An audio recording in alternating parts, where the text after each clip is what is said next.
Assalamu alaikum warahmatullahi wabarakatuh. Bismillahirrahmanirrahim. What's up guys? This is me Wasim Tokir and this is my new Islamic video. Welcome back to my new another super duper exciting Islamic video. হ্যাঁ, আজকের এই Islamic ভিডিওটা খুবই গুরুত্বপূর্ণ একটি Islamic video মুসলিম সমাজের জন্য। কারণ আজকে আসলে ইসলামিক ভিডিওর টপিকটা হচ্ছে আজকে আমরা জেনে নেব এমন একটি হাদিস যে হাদিসে উল্লেখ আছে আল্লাহ সুবহানাহু ওয়া তাআলার কাছে সর্বাধিক উত্তম আমল কোনটি। হ্যাঁ, সকলে মুসলিমের তো জানার আগ্রহ থাকে আল্লাহর কাছে সর্বোত্তম আমল কোনটি। আমাদের কি জানতে ইচ্ছে হয় না যে আল্লাহ সুবহানাহু ওয়া তাআলার কাছে কোন আমলটি সর্বোত্তম? তখনই তো আমরা এই আমলটি করতে পারবো বেশি বেশি এবং কি আল্লাহর কাছে আমরা সর্বোত্তম বান্দা হিসেবে উঠতে পারবো।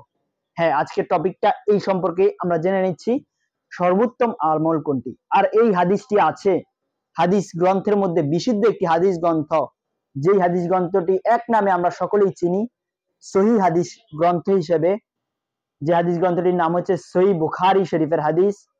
এই হাদিসটি হাদিসে কুরসি এবং কি সহিহ বুখারী শরীফের হাদিস নং 6465 নাম্বার হাদিস। এটি হাদিসে কুরসি আর এটি হচ্ছে সংখ্যাটা হচ্ছে ইসলামিক ফাউন্ডেশনের সংখ্যা 6465 নাম্বার হাদিস। আর এই হাদিসটি বর্ণনা করেন আল্লাহ রাসূল সাল্লাল্লাহু আলাইহি ওয়াসাল্লামের প্রিয়তমা স্ত্রী মা আয়েশা রাদিয়াল্লাহু আনহু থেকে বর্ণিত।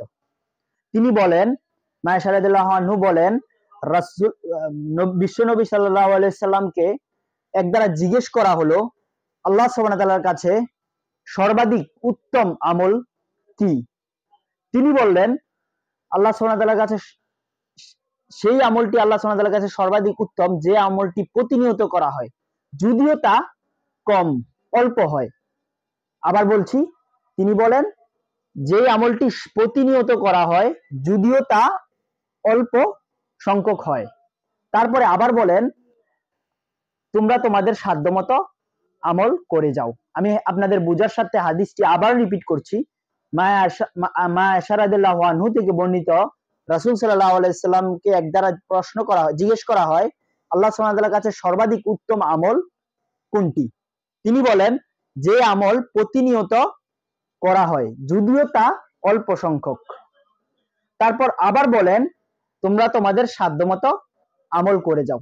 এখন আসেন, প্রতিনিয়ত আল্লাহর কাছে সেই আমলটাই গুরুত্বপূর্ণ যেটা বান্দা প্রত্যেক দিনই করে, কোনোদিন মিস দেয়নি, এই আমলটি প্রতিনিয়তই করে, সেই আমলটি সর্বোত্তম। তা এখন আমরা কিন্তু আমাদের নামাজ সালাত, এই সালাতটা কিন্তু আমরা প্রতিনিয়তই পড়া আমাদের উপর ফরজ। আমরা যদি প্রতিনিয়ত সালাত আদায় করি এটাও কিন্তু এই ক্যাটাগরিতে প্রতিনিয়ত ইবাদতের মধ্যে পড়ে যায় এবং কি জিকির।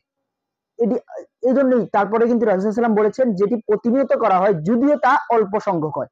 আপনি যদি প্রতিনিয়তই জিকির করেন, সেটা যদি অল্পই করেন বা 33 বার পড়েন বা 20 বার পড়েন, কিন্তু প্রতিদিন পড়েন, তাও কিন্তু আল্লাহর কাছে এটি সর্বোত্তম ইবাদত মানে আমল হবে।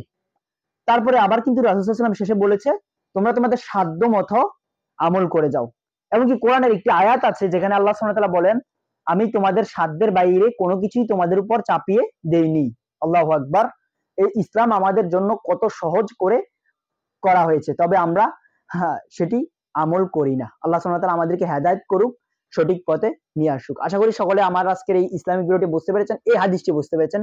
আবার বলে দেই হাদিসটি হচ্ছে সহিহ বুখারী শরীফের হাদিস, হাদিসে কুরসি, হাদিস নং ইসলামিক ফাউন্ডেশনের সংখ্যা অনুযায়ী হাদিস নং 6465 নাম্বার হাদিস।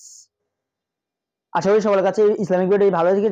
যাদের কাছে ইসলামিক ভিডিওটি ভালো লেগেছে লাইক কমেন্ট শেয়ার করে ভিডিওর পাশেই থাকুন এবং কি লাইক শেয়ারের মাধ্যমে আপনাদের ভাই বন্ধু এবং আত্মীয় স্বজনের মাঝে ইসলামিক ভিডিওটি ছড়িয়ে দিন যাতে তারাও এই উত্তম আমলের কথাটি জানতে পারে। তাহলে কিন্তু এটি আপনার আমলনামায় সদকায়ে জারিয়া হিসেবে প্রতিনিয়ত উঠতে থাকবে। তো আজকে এই পর্যন্তই। আল্লাহ হাফেজ। Thank you for watching. দেখা হবে নেক্সট কোনো পরবর্তী ভিডিওর মাধ্যমে। বাই।